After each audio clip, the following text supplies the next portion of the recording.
This is Bao again with another chess improvement video. Today we're going to focus more on the tactical themes with Chess Tempo's custom puzzle sets.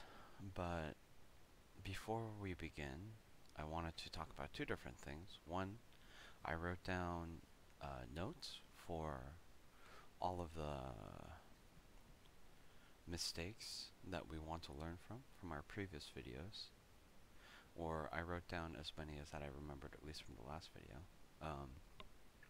And also, I wanted to change our custom set a little bit more and refine it to help us in our improvement. That being said, let's go over the list of things to think about, and then we'll go into how we're going to refine the set again today.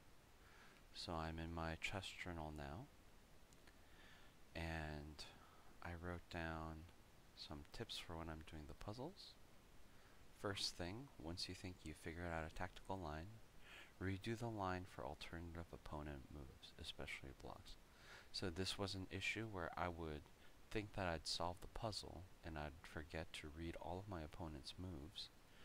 And so when it came time to do the tactical line, they would sometimes do a move that I didn't see, and it'd be surprising. And even if we got partial credit for doing the tactical line partially right, it's not the best for our training if we don't train our calculation a bit more to find all of the lines that we may do. Once you think you've figured out an answer to a tactic, try to find a better tactic. This happened in our last video and the video that I previously deleted, where I thought I had figured out the tactical puzzle and read all the opponent's lines, but it was either less than satisfactory, for instance doing a mate in 4 instead of a mate in 3, so less efficient, or finding out that there was a completely different tactical line that would have been a better tactic. Perhaps my answer would have just won a piece, whereas the actual line would have ended up with a mate. So, gotta think about that. And kind of going into that is the third tip. When you're solving a tactical puzzle, do not get tunnel vision. I guess it's actually for whenever you're looking at a situation. Do not get tunnel vision. Take a step back and look at other potential threats. And this goes with the other tip where I got so focused on trying to gain a piece or promote a piece that I didn't see that there was a checkmate available, and thus I could have won a better piece. So instead of winning a rook, thanks to the potential threat of checkmate, there was a potential checkmate possible. Did I just say checkmate twice?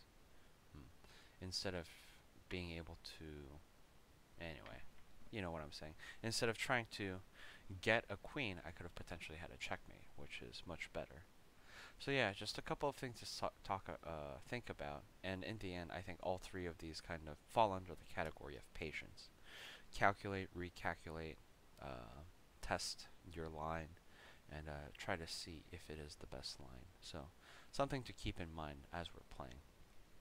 Okay, so now let's move on to the custom set, and let me try to talk through why I'm going to be changing my set a bit more today for pins and forks. So let's delete this. And the idea I have is that if, for now, in our improvement, in our self-progression, I think the plan should be, and originally the plan was, to become more familiarized with specific tactics. The thing is, my previous tactical line at first started with no limit to how many moves the puzzle was. But in doing so, what happened is that we ended up with a lot of potential puzzles where there were a lot of things going on, distractions and other, that is to say distractions in the meaning of the tactical form, the tactical theme, not real life distractions, but sacrifices, distractions, mating threats, and all of those things. And as wonderful it is to do puzzles to improve your calculations and such nature, currently I think the idea should be in trying to inundate ourselves or become very used to very specific tactical lines in their simplest forms and their purest forms, so that we become, excuse me, much better at recognizing those patterns. So I think a good idea would be for us to simplify the puzzles more, meaning we will try to focus on the number of moves being one or two moves, one or two move puzzles, so that we can really kind of figure out these or spot the tactics better. In doing so, what I'm hoping is that we see the tactics more often, faster. They'll be easier puzzles, however, will be kind of, it'll help us see the puzzles more. And since we're refining it to 1 to 2 moves, there's going to be a lot less puzzles to look at. So what I'm going to do is also, see if we need to lower the quality to maximize how many puzzles we're getting. It looks like here, by minimizing to 2 moves, we're getting about 10,000 puzzles. So I think we can sacrifice bit in the number side to raise the quality. Let's search again. And we get about 3,900 puzzles, which I think is a good number.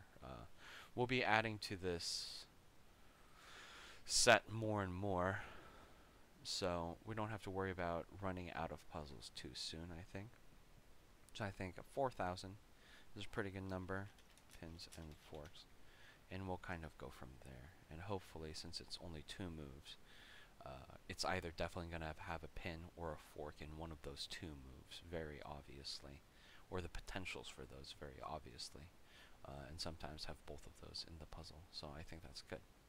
That being said, I think we're ready to do a bit more training now, so let's go to the beta format and do some more puzzles. Okay, so we are white in this situation, and we are 1 move away from being checkmated. So let's try to figure out what we're going to do here. Couple of things that I see. We have a lot of pieces still on the board, but a lot of pawns are missing, so both of our kings are fairly vulnerable. The question is what's going on here.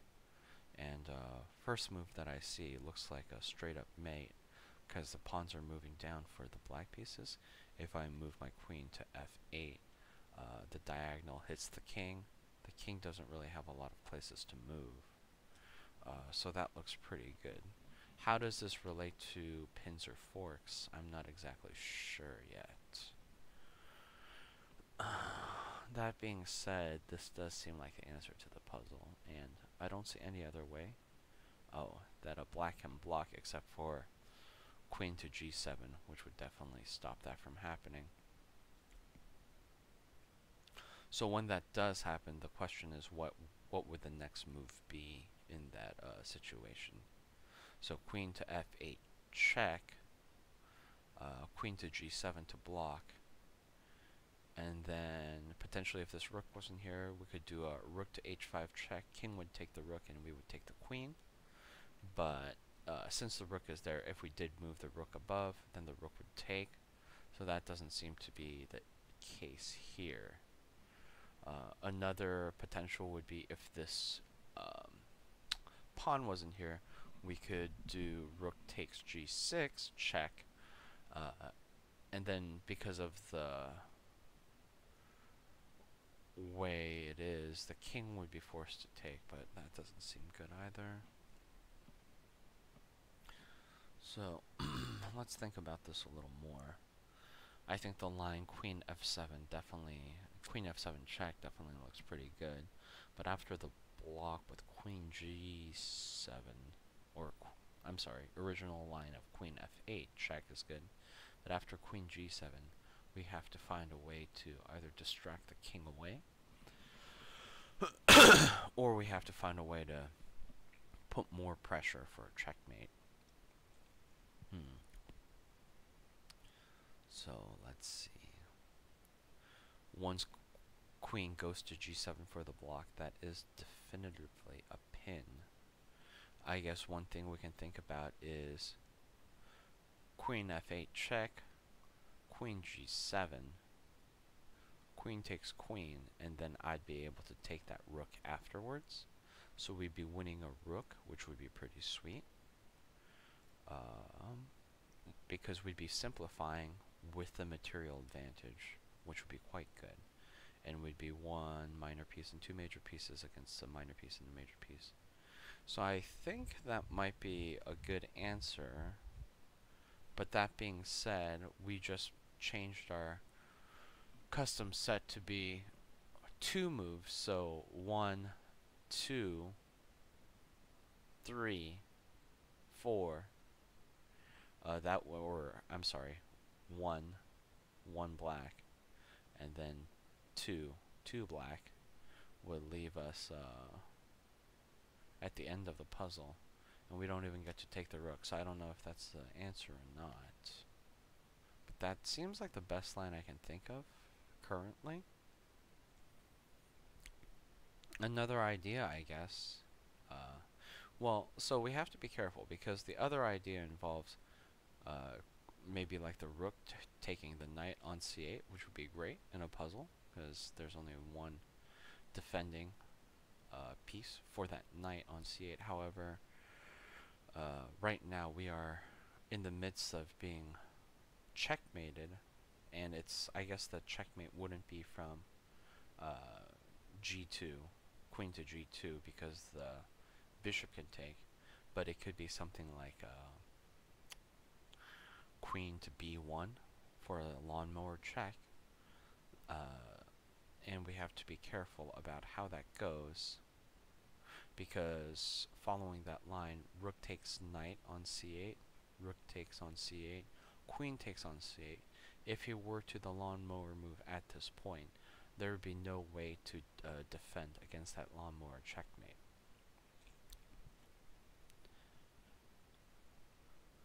So I'm not exactly sure what we're going to do about this. Another move potential would be to move my rook all the way down to e2, and then queen could, or rook could take, and then queen would take, and queen would take on e2, or yeah, e2.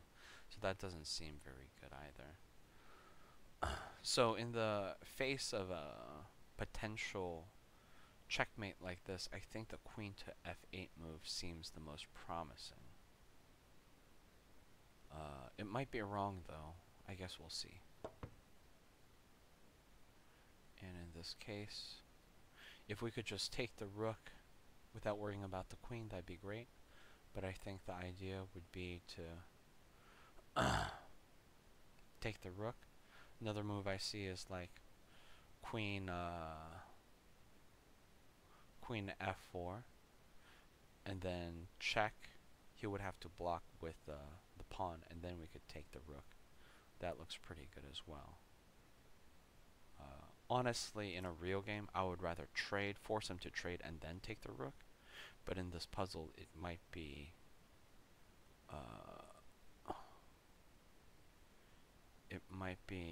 more of a case where they want me to go down, checkmate, and then take it. However, the refute for that from black could potentially be queen to d4 check, but I think that's easily mendable by the fact that we can do queen to f2 afterwards.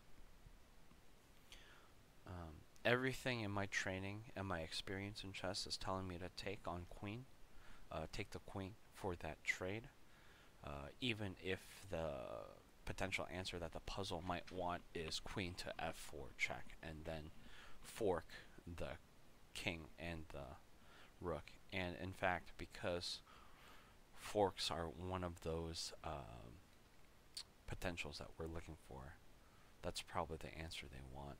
So let's do that, I guess, even though my training would say just take the queen. And there you go. That's the answer. And it doesn't finish, but the line is interesting because after let's say this move, oh, it can't even move that way. Holy shit. Damn, I forgot that the pawn is pinning the rook here. So actually that is also a pin and this is a fork. So this is in fact a checkmate because of this pin. And so even though I was looking at the fork, what I should have really been focusing on is that pin that was happening because of the rook to the pawn. So this is as a kind of reminder to myself, I should remember that when I'm doing these tactical motifs, what's very important is not just winning the puzzle, but trying to see all the motifs that I should be looking for. So when it comes to chess progression, what I ended up doing in that last puzzle, even though I saw a potential fork, which is good, what I should have really seen is that pin by that rook.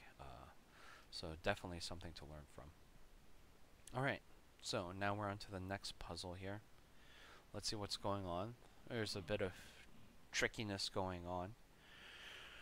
A lot of pieces out there, and again, some of the kings for both sides seems slightly more vulnerable than I would like them to be. That being said, we're white to move, and we need to figure out some potentials for what's going on. And since I just went through the idea about the tactical things, we should try to figure out if there are any either pins or forks right as we start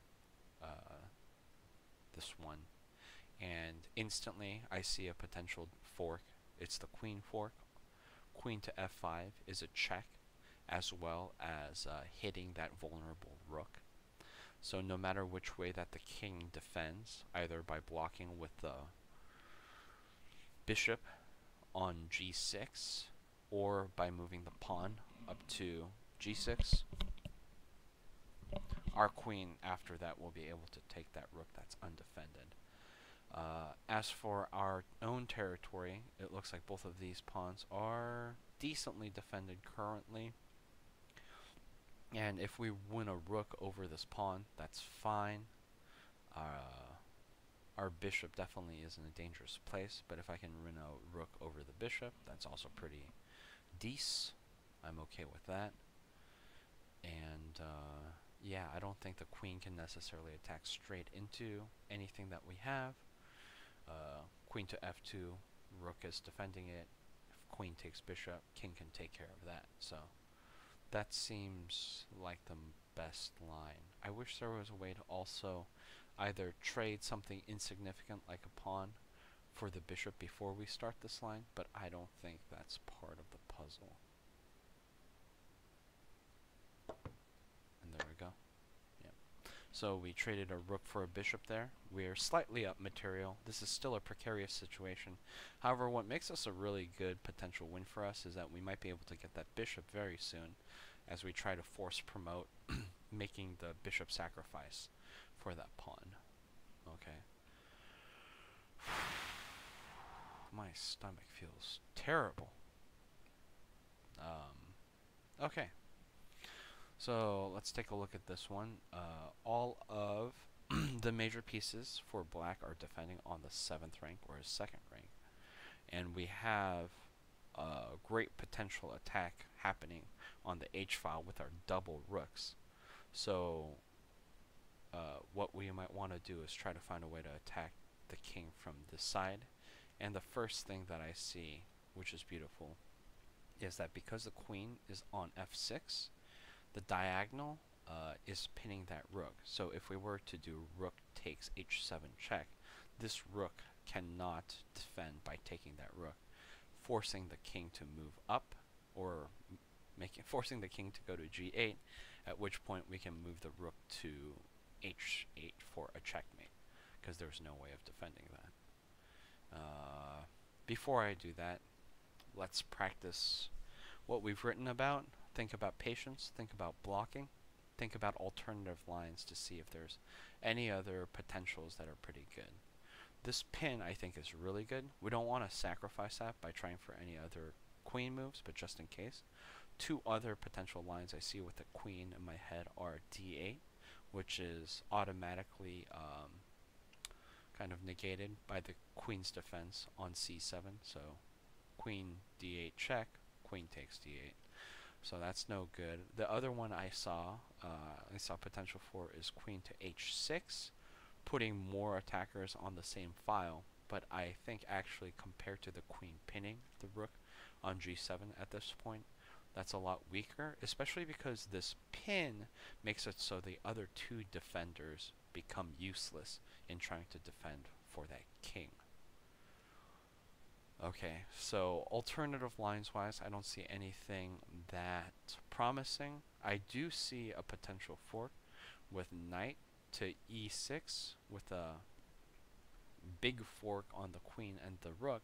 However, after bishop takes e6, queen takes e6, we've won material for a pawn, and we've lost the potential for the mate, and this mate looks much better, but let's follow the line all the way just to be sure. Knight takes, and I would say bishop takes, and then queen takes, but then let's not forget actually knight takes, and then rook can just take queen as well. So because of the immediacy of our queen also being in danger and not having a lot of room to move, the only room to move being h6, it seems like this this wouldn't be that great. I guess with the knight takes move, we would be evening out with one pawn beneficiary or improvement. No, that's not the right word.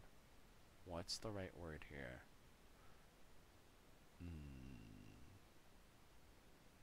Well, with the material advantage, I guess. Yes, advantage is the word. So knight takes, rook takes, and then we take queen on c7. We would be up by one pawn, but compared to the mate, that doesn't seem as good. So we've looked at a couple of alternative lines that I see as candidates, and neither of those are ending up in mates, so our line looks pretty good, the first line that we saw. And finally, I want to just take a moment to think about other threats that may be possible that may counter this. But the fact that I think this line is forced with rook to h7 check, king to g8, and then rook to h8 checkmate, I don't think we have to worry about other Zwischenzug lines because this is all forced. So let's go with this line. And yeah, that's great. And we won solely because we recognized the pin on that rook on g7. So even though his defense on the 7th rank looked incredibly strong because of that pin, the king actually was in a lot of trouble. Okay. So, next puzzle here. We're black this time. His rook has just taken one of our bishops. So now we're even in material. We've just sacked material. So the question is, what are we trying to do in this situation? So I see this pin on his pawn on b2. And what I'm thinking is, there are two possibilities for what could happen here. Rook takes rook and then queen takes rook. Or rook takes rook and pawn takes rook. So let's first look at the queen takes rook scenario. If rook takes rook on c3 and queen takes rook on c3 and then queen takes queen on c3, then bishop has to take on c3, at which point we would be getting his last rook while also keeping tempo, and it would actually be a mate. So that line is definitely not favorable for white, so that's probably not the line he would want to play. Let's think about the alternative line, which would be rook takes rook, bishop takes rook. At which point we would do rook takes rook again on b1 check, and then queen could take.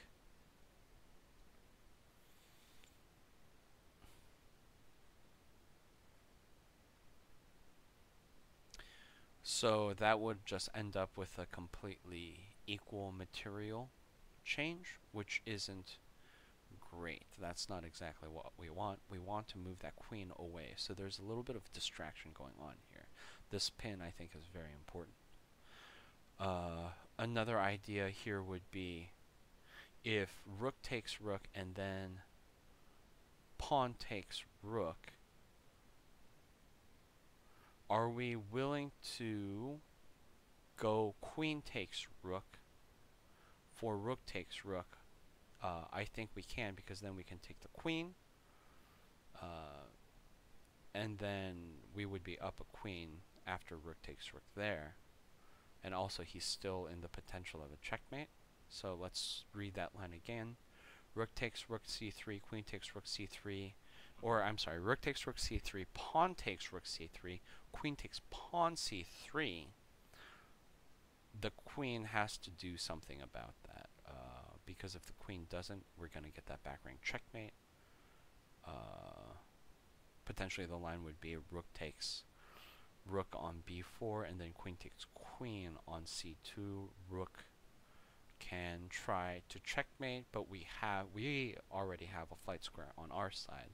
So yeah, it's potentially sacrificing our queen to open up that c2 square, and the defense of b1, I think, is good enough. Yeah. I don't see any other potential pieces that can block. These are the only major pieces. No minor pieces are available anymore. There is no real Zwischenjug, as the c-file is blocked by this pawn anyway, so that's pretty good as well. So I'll be curious to see what white's response here would be. I guess the ideal one would be the pawn takes, but we'll see. Oh, try again. That's not even the right answer. Interesting.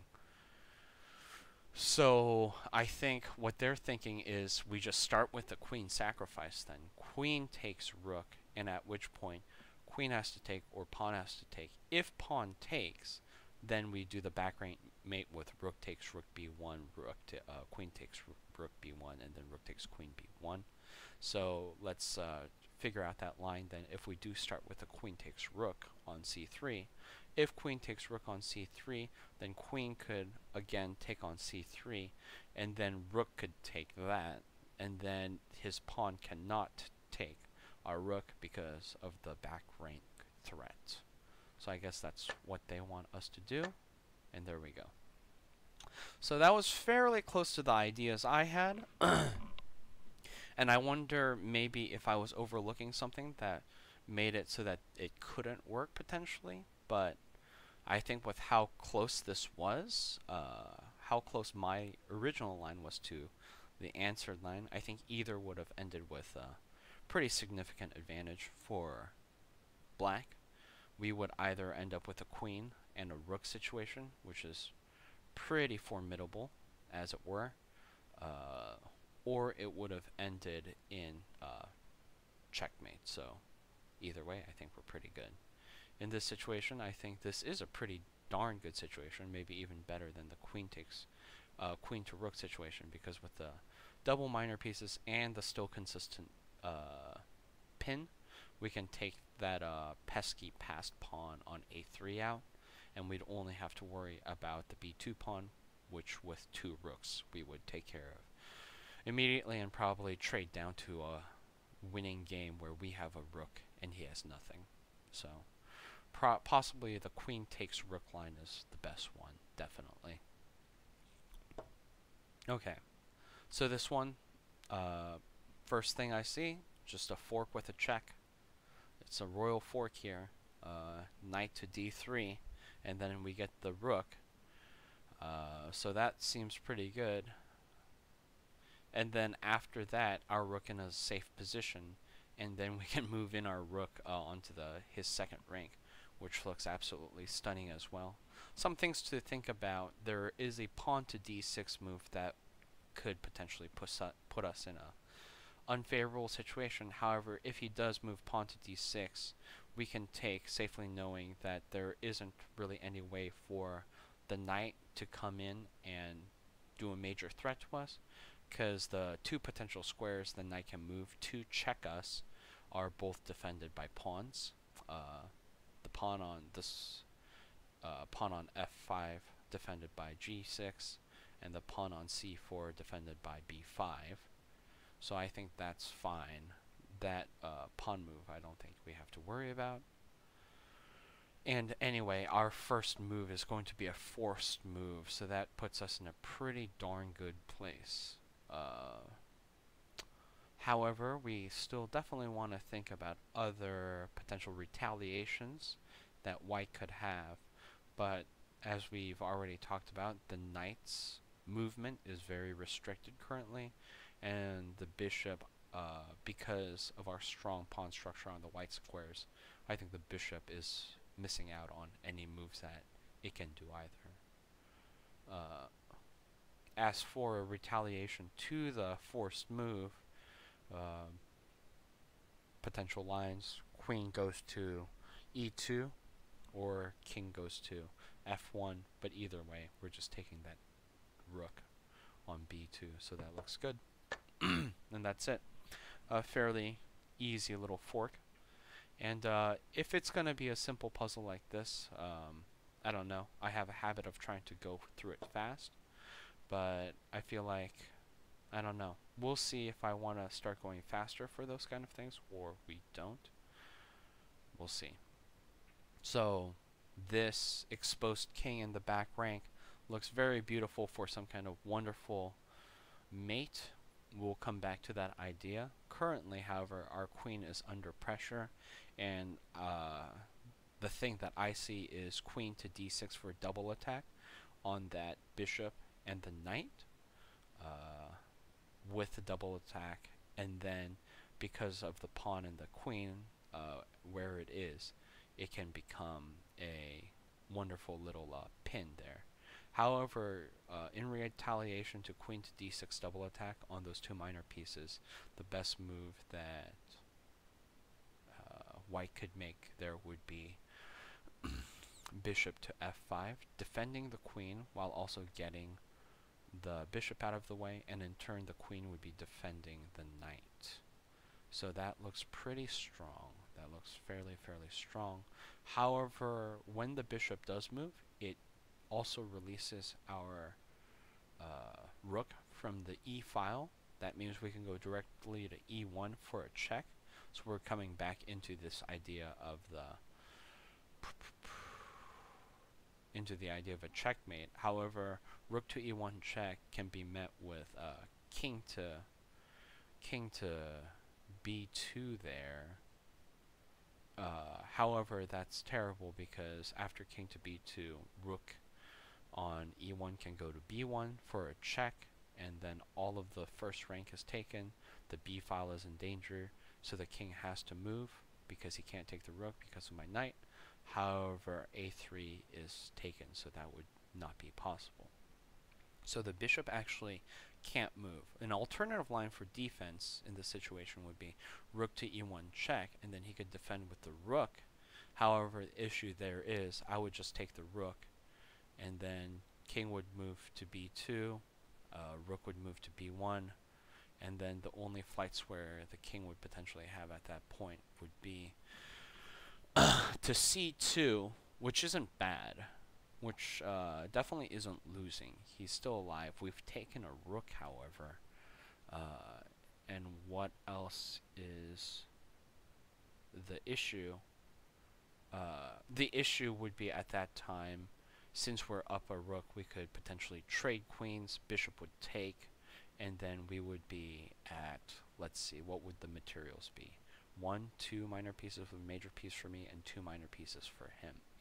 That being said, after all of this goes down, the knight being able to take on b4 or a5 could become a potential danger, as these two pawns would become passed with 2 minor pieces, and also the fact that our d5 pawn is a little bit precarious. Oh, that being said, I'm sorry, I didn't remember. I've forgotten that our bishop on f8 would be guarding the b4 pawn. So maybe we're slightly more coordinated and safer than I thought we were. So that's the first potential line. And I don't know if that's the only potential line I see. I guess the other way of moving through this is I see queen to b6. And as I was saying that, I also saw retaliation from white that I didn't even consider in the original line. If queen does go b6, then there is the awful queen takes e6, which defends the bishop as well as defending his knight while also attacking the bishop, which is defended by the queen, but that's not a great situation to be in. So all of that is pretty staggeringly brutal. Okay, so the slightly passive move queen to d6 that gets out of the danger of the knight's attack isn't quite good enough. So we have to think of an alternative. And the alternative I see now is a rook taking the bishop. If the queen does not take the rook is going to do the checkmate, as we said, or the, taking the rook for the sacrificial blocker. So that's no good. So rook takes bishop, and then queen is under threat, and the mate is under threat. So queen is going to have to take the rook. However, that means we've traded rook for bishop, which isn't great. So then we have to think about what other lines there are going to be after that. If rook takes bishop and queen takes bishop on e6, then we still have queen to d6 afterwards, challenging the queen while putting pressure on the knight. However, if that is the case, then the queen can just trade, and we would be down to 2 minor pieces while white would have a major piece and a minor piece. So that doesn't seem like what we're going for. Another alternative move I'm seeing currently is queen to f6, but the same issue with what we were having in our original line. The retort from white is the same, where the queen can just take our rook on e8 at that point, and that would be a major loss for us.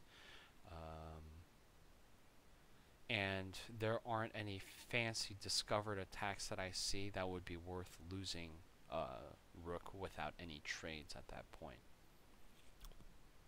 So we definitely have to deal with this pesky knight while at the same time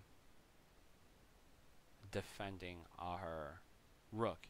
And actually, this might be the line. Instead of going to d6 to run away while attacking both the bishop and the knight, there is another way we can run away from his attack while also still attack them, and that's queen to d7. As we've stated before, if bishop takes queen, there's a potential for a mate. However, with the defense of the rook on c1, I thought we had figured out that that's actually not good, and in that case we would be trading the queen for just a rook. So let's be careful about this.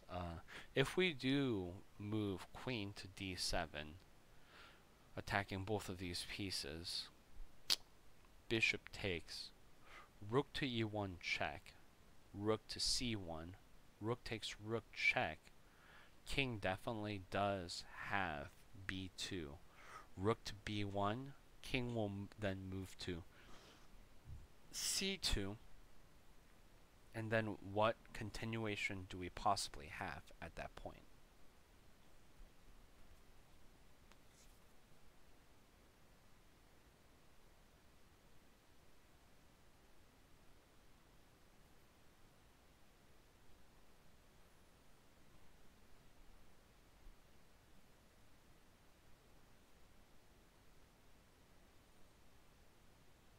Sad thing is, at that point, I don't think there is anything we can do.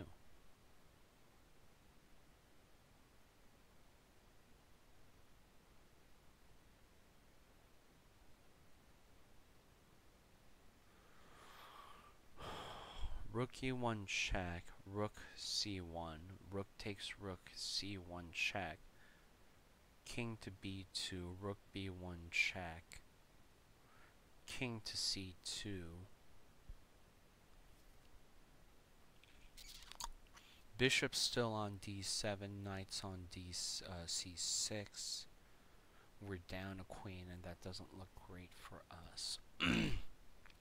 So as full of potential as that line was, since there is no specific mate that I can see, that doesn't look like the line either.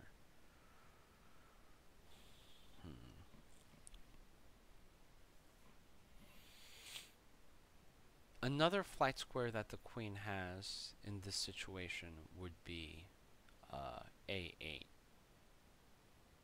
But as I'm talking about moving the queen away, I see another possible threat that we have that we need to take care of, which is queen to f7.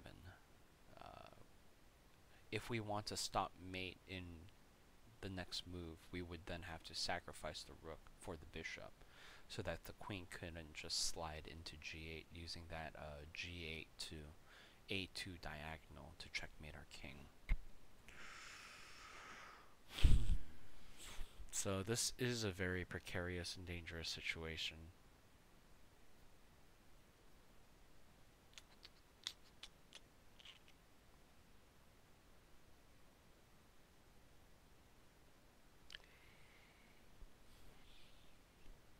Our queen is in danger, and what looked like originally like a mate doesn't seem like a mate if the white opponent is willing to sacrifice the rook. And not only that, I have not been aware of the h7 to b1 diagonal, which makes it impossible for us to checkmate, even even if it was somehow possible with that rook not being there. Because as soon as the rook sacrifices, even if we try to do rook to b1 check on the king, so rook e1, rook c1, rook takes rook on c1, king to b1, there's always if we do rook b1, then queen can take on b1, so that's no good either. Of course, I would be trading the rook and my knight for the queen, but that is a potential idea that he could have, so that isn't great either. There aren't a lot of other ways to defend this rook and my queen at the same time. So that makes me think that maybe I should go for the trade on the rook and the bishop at this moment. So if we can go back to that line, we have rook to bishop, queen to rook, and then we would still have to move our queen away somewhere. That seems relatively not great. And although we have queen to d7 for a potential pin on that knight on c6, if I said d7, I meant d6, so queen to d6, pinning the knight on c6 against that queen that would be on e6. That doesn't seem staggeringly great, especially with such a vulnerable bishop on f8 that the king would have to move to defend. So that doesn't seem that wonderful either.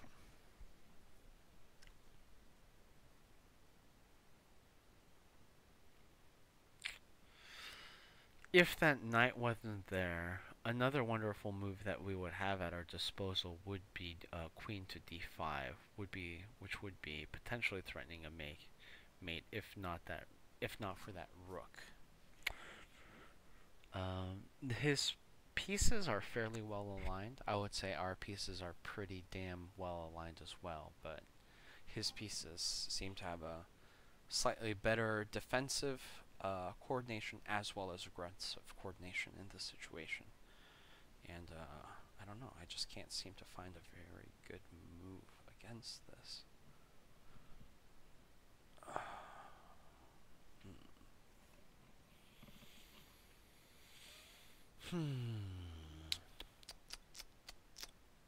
Yeah, that queen takes e8 move. Queen takes rook on e8 looks really, really powerful and very good. And the only potential threatening line that we had turned out to be not that threatening in the end.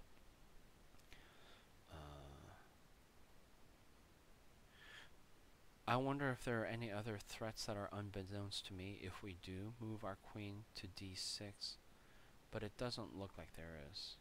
Ah, so I guess there is actually thinking about ways to move the queen out to be the potential mater instead of the rook in this situation leads me to queen to d6, which will then, even if he takes my rook, is totally worth it, as queen would go to g1 for a check, and if rook does decide for a c1 block, we could take that, and since the queen now isn't on g6, that would be a checkmate. And I guess even if the queen was there, because of our rook or our knight on c2 as well, even if the queen were to defend on b1, then the queen would take on b1, and thus that would be checkmate as well.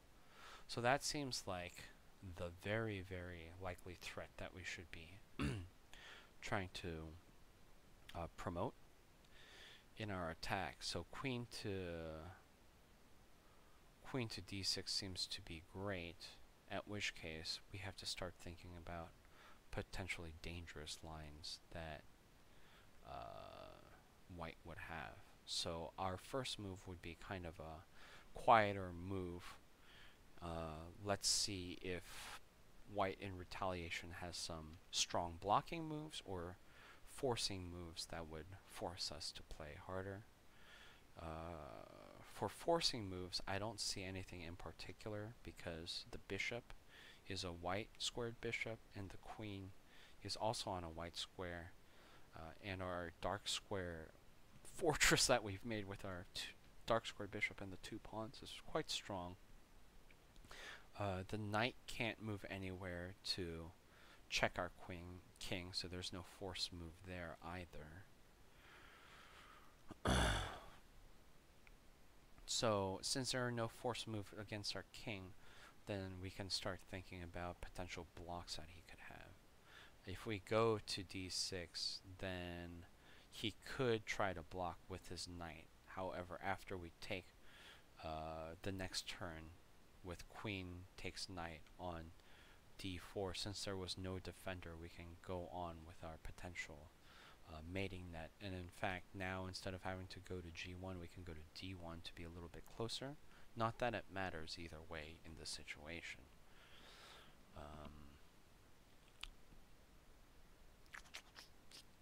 So even if that was a case, after knight d4 and then queen takes knight d4, are there other ways of blocking this whole thing potentially? There is bishop to e5, which would then put another blocker on b1, but at that point what they're doing is giving me the opening to play rook to e1, which would put two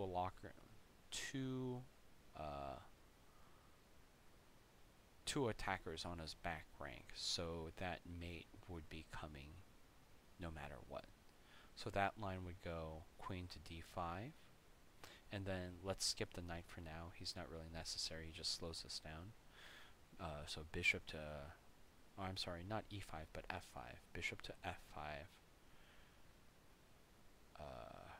Queen to g1, check, rook to c1, queen takes rook, and then bishop to b1, at which point we would be able to do rook to e1, and that would be just one move away from a mate afterwards, because no matter what he tries to do after that move, since there are no forcing moves that he can do, we would take with the queen first, and then the queen would take on b1, and then the rook would take on b1. So I think in total all of that can add up to a bunch of moves there, which makes me think maybe I'm not doing the line right. But we shouldn't really worry about how we've set our puzzles as much as trying to find the right situation. And that looks like the most potential dangerous situation that can happen. So then my question becomes, how is this a pin or a fork? I don't necessarily understand. Because although there is a minimal pin going on after we move queen to d6, and there is this pin going on with e5, it doesn't seem that hugely important in this situation. I don't know. I don't quite understand. That being said, that is the best line that I see, so having considered it quite a bit, looked at some blockers, and this being our like third alternative line, let's just go with it and see if we're right. Oh, okay. So there was definitely that was definitely the starting of the right move. However, we forgot to take into consideration one of the core things that we said originally, which was looking at all of the opponent's retaliations.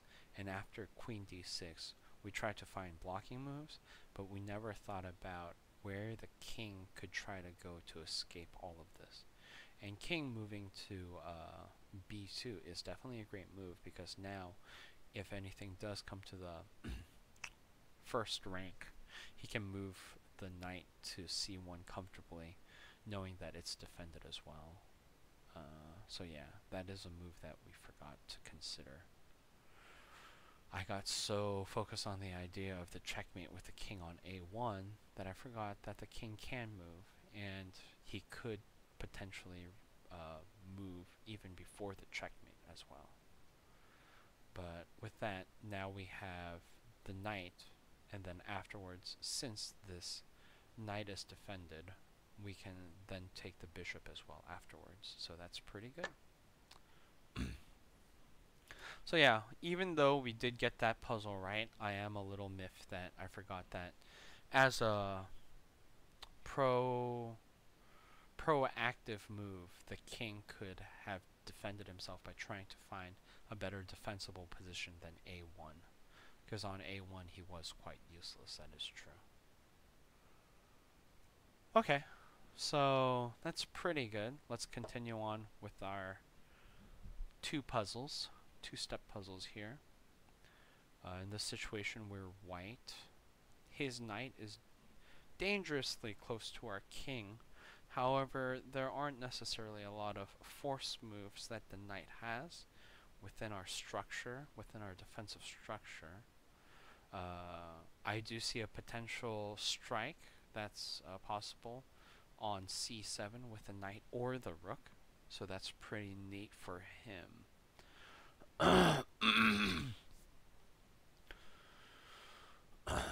On our side, we have a rook that's kind of blocked on a half-open file. We definitely want to get to a better square soon. Our queen is also blocked by his pawns, but she does have a way of getting to a safe square on the first rank, on his back rank. But is that check worth anything?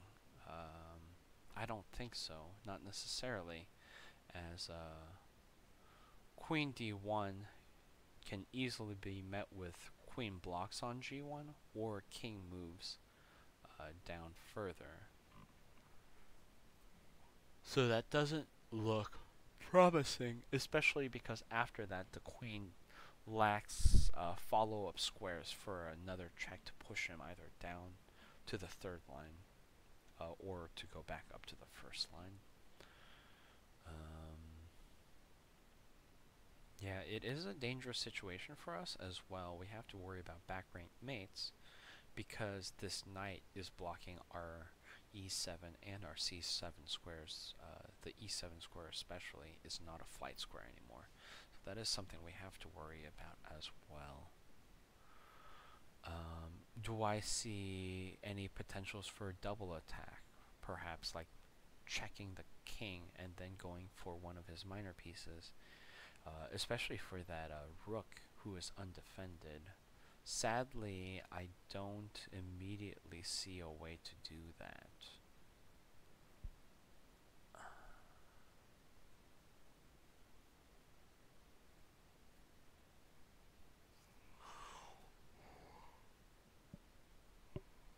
For instance, if I was able to check on D1 first, and if he moved to the second line, somehow ended my queen up on A2 there, that would be a great way to get a double attack.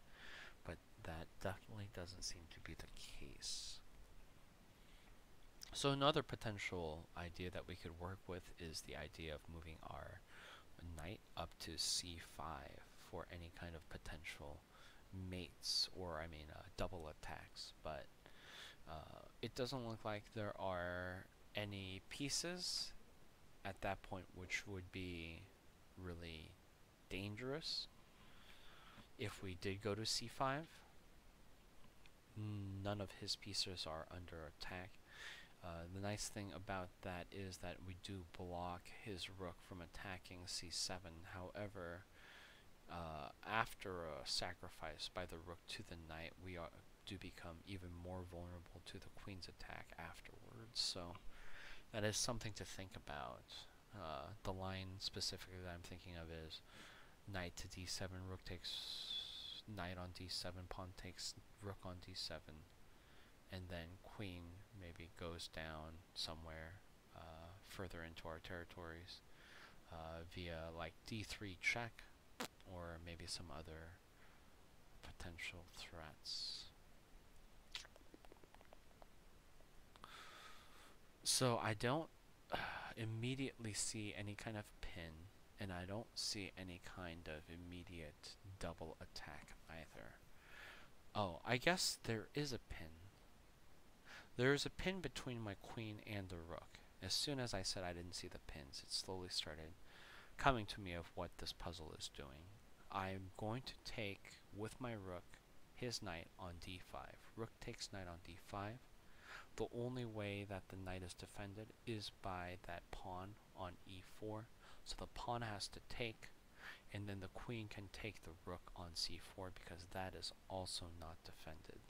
So we are using to our advantage that our opponent's pieces are not very well coordinated in this situation. In fact, yeah, that seems to be the line. And I don't think there are any ways that the line can be different. So let's try to think of a couple of situations that could arise from us taking the knight with our rook. So if we do take rook on d5, the pawn on e4 doesn't have to take readily. There are some other moves that can happen. For instance, that a file does open up, at which point the queen can now go to a7 for a potential, some kind of potential check. It's not a checkmate anymore, however, because the knight has disappeared. That means we can potentially run away to e7. But once on, so let's say rook takes knight on d5, queen goes to a7, we have to find a way to stop ourselves from getting mated. Not that we would get mated, but seeing as our queen is defending our knight on d7, if the queen does come down to a7 and next turn tries to move and take c7 or move down to a8, we always have the flight square for the king on e7, and the queen is guarding our knight, so we would have two guards once the king moves to e7. And in fact, the knight has two guards right now. And even if the queen does go to a7, since our rook wasn't taken, we can move the rook simply back to c5 at that point, or go for some kind of mating net with our queen and our rook at that point. So he is a little too slow to get into any kind of counterplay or Zwischenzug. So some alternatives that could also happen instead of queen to a7 is rook takes knight, and then rook could just come down ASAP, but at which point it's not defended by the knight, so the king would take, queen would go to c3 for a check, and then the rook could just counter that. And then, yeah, because of the potential mating threats available, the queen would have to sacrifice itself at that point. Yeah, I think that's the line. Let's play it. Okay, cool. Yep. Yeah, I didn't see that pin for the longest time, and it's definitely, that's why it's good practice doing these puzzles, because slowly over time, hopefully we'll get better with noticing these concepts. And in fact, maybe as silly as it is, it might be interesting to try refining our search down from 2 moves down to even 1 move. I know it seems incredibly easy at this point, but if we are trying to become inundated within ourselves of these tactical themes and become more and more aware of them to the point that we can spot them automatically, making the puzzles even easier might not be a bad idea. So, as silly as it is, let's go back to the home page. Chess problems. Actually, what happens if we go to custom sets from here? Oh, that's interesting. This is what it looks like. Yeah, let's try using this to set up our set. So let's remove pins and forks again. Delete it. Okay. Closing. And we're changing this so that its number of moves is 1. And then outcome types, mates or non-mates, that doesn't matter to us. Winning problems and tactical tags. Oh, that's a very interesting way to do it. The following are true. So the tag is, and then we will want fork.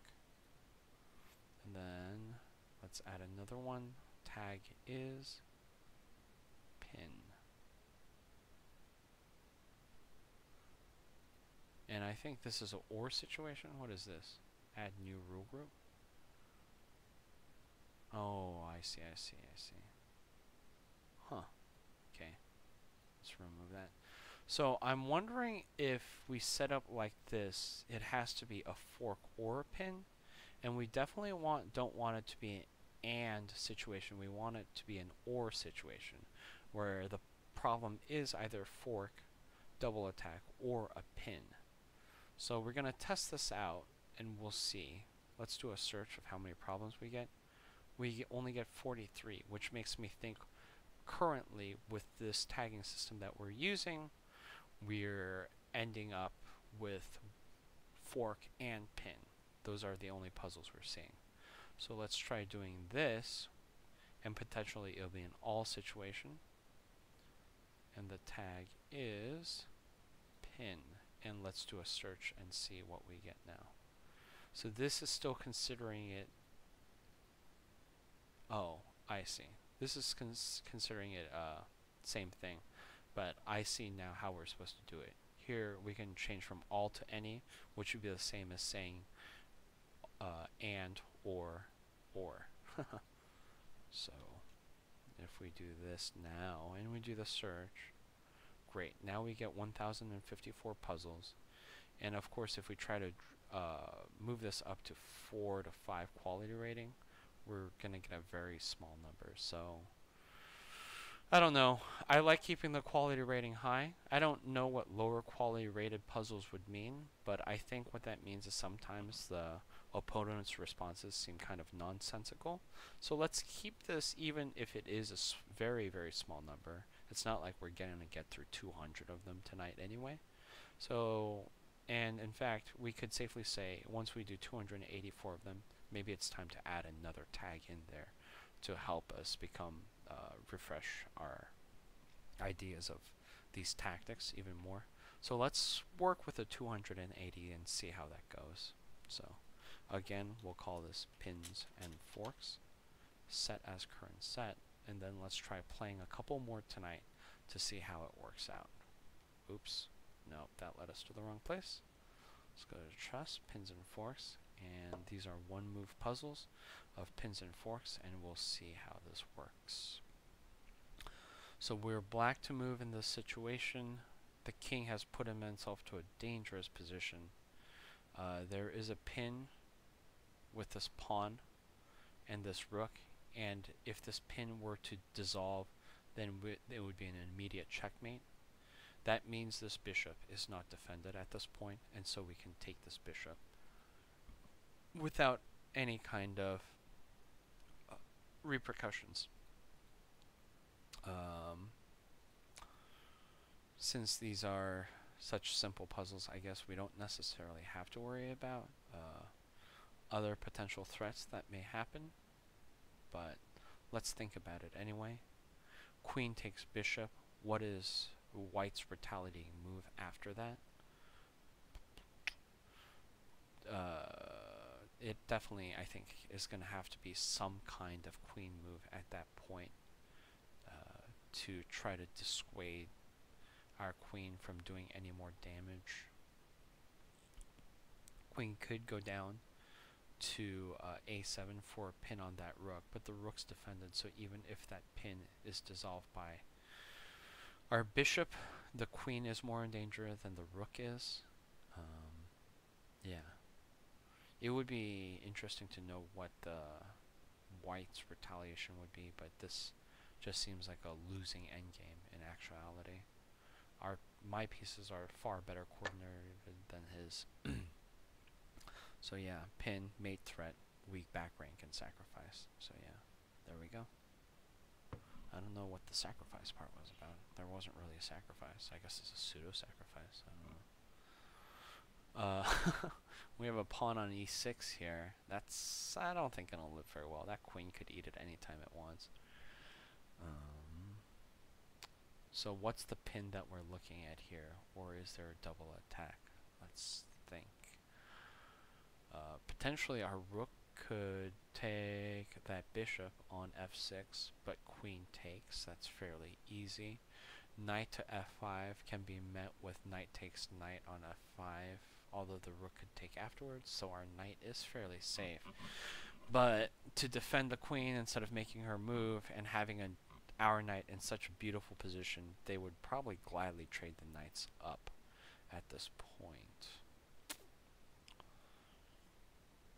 Another option we have here is bishop to g4, but that leads to nothing other than bishop takes bishop, pawn takes bishop, and queen takes pawn, at which point they have a much better aggressive stance towards our king, especially with a vulnerable knight as well. So that doesn't look great.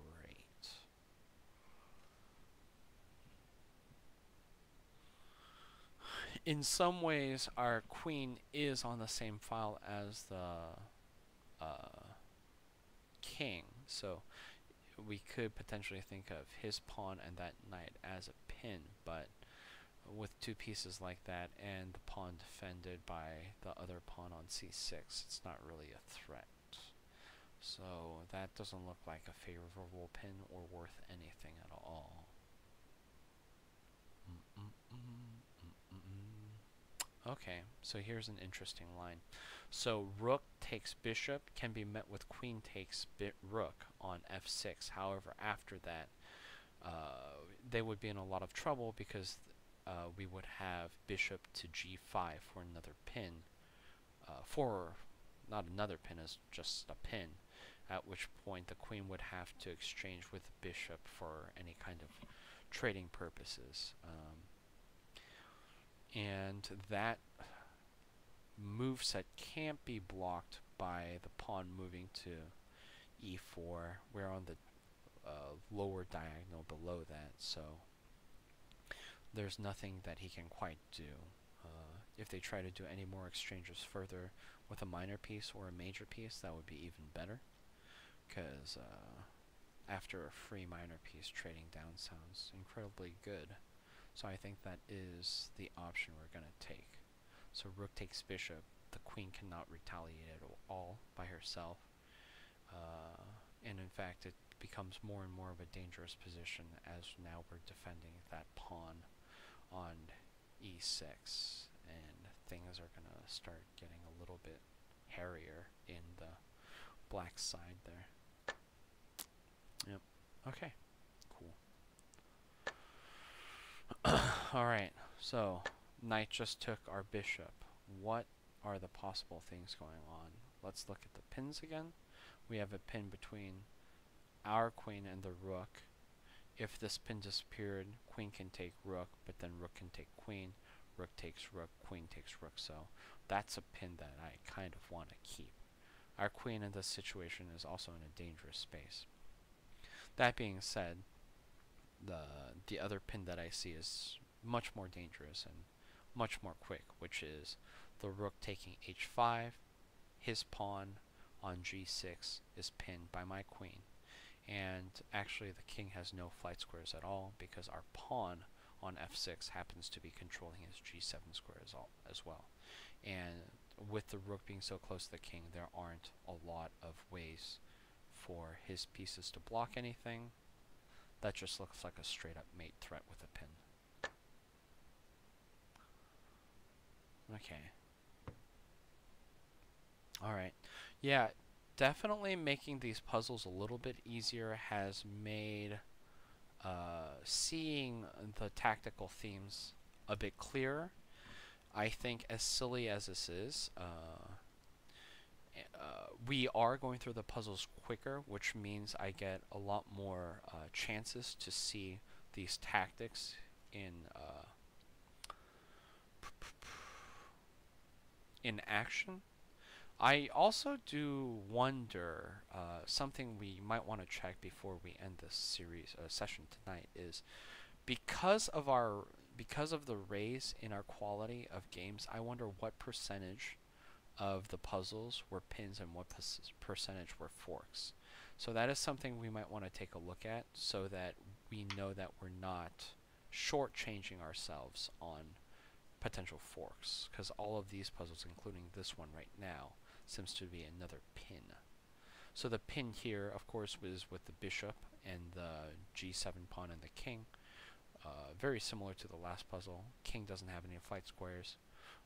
Our rook can take his h6 pawn, and then he's going to be in checkmate because g8 is taken by our bishop.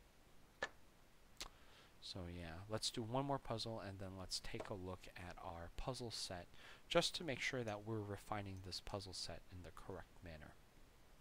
Okay, so in this situation he is very close to a back rank mate. He has some blockers. He moved his knight back to do that action. The question is, what is going on? Is there a double attack that we can potentially do? Or is there a pin that we can utilize here? If we take the pawn on f2 with our rook and then king takes, the knight becomes pinned, but that doesn't seem great at all. Oh, what I see now is rook takes knight here. If pawn takes rook, then bishop can take pawn for a double attack on the king and the rook, at which point we will be up by a single minor piece, and we have more than enough time for our bishop and our king to catch up. Not the king by himself, but thanks to the bishop and our king, we'll be able to catch up to this pawn. So then we'd be 3v3 with a minor piece, which means it'll be fairly easy to move the king out of the way or sacrifice, use a bishop to trade down like 2 pawns potentially, and go for the win with a promoted queen or a promoted rook. So that's what we need to do. Okay, great. Excellent. Let's take a look at our puzzles just to see that our custom set is working to a fair degree. And with this new UI, it probably means that instead of having to delete our custom set, we can probably maybe research and fix it. Show? Yeah, there we go. So here we go. Let's remove the pins from this count and see how many results we get. So 36 forks. So definitely we have a lot less forks than we do double attacks. Let's take the quality all the way down to 1. We get 306. And then if we change this to pins, let's see how many there are there. 791. So just by the very nature of the puzzles on this site, there seem to just be more pin puzzles of the one move nature, no matter what the quality is, than there are the forks. And in fact, we could maybe say it's like a 2-to-1 or 3-to-1. So there's 250 here, and if we change this back to forks, there were like 36. So actually, when we raise the quality, the ratio definitely does get much less towards the fork puzzles. So that is kind of an issue that we are dealing with. If we do lower the quality, the ratio becomes 3-to-1, in which case we are dealing with less good puzzles. I don't honestly know if the quality rating means that the puzzles may be too simple or too silly, or if the moves that the opponent makes don't seem to make sense. That being said, opponent moves are normally and naturally based on the idea of, or based on the computer's best move. So I don't think that we'll come into a lot of contact with puzzles that don't make sense, although sometimes what the computer gives as an advantage can seem very trivial in a human's eyes. And that's what's usually happened with quote-unquote bad puzzles for me in the past. Is there will be some kind of line and you try to run through it and it just seems to end in kind of a further drawn out game with no real discerned advantage, and yet the computer, because of the location of the pieces and how it evaluates the situation, gives it just enough of an advantage in the grade that it thinks it's advantage worth taking.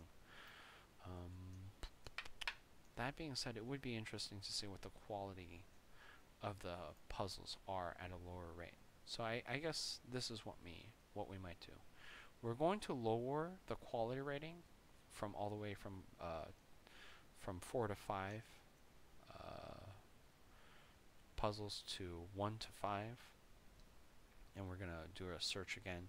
And this ratio is, as we saw, was a 3-to-1 ratio. So that means every 3 pin puzzles will see at least 1 fork puzzle as well. So that way we'll see a higher number of both of those tactics instead of just becoming super pin geniuses. Although being pin geniuses I don't think is a bad thing. And then we'll save the set. Okay. And then next time we come back to do the puzzles, we'll do a whole bunch of the all quality rated chess puzzles and see how it goes. Yeah, I think that's about it for tonight. This is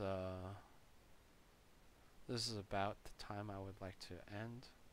So if you guys watch, thanks for watching, and yeah, I'll see you guys next time.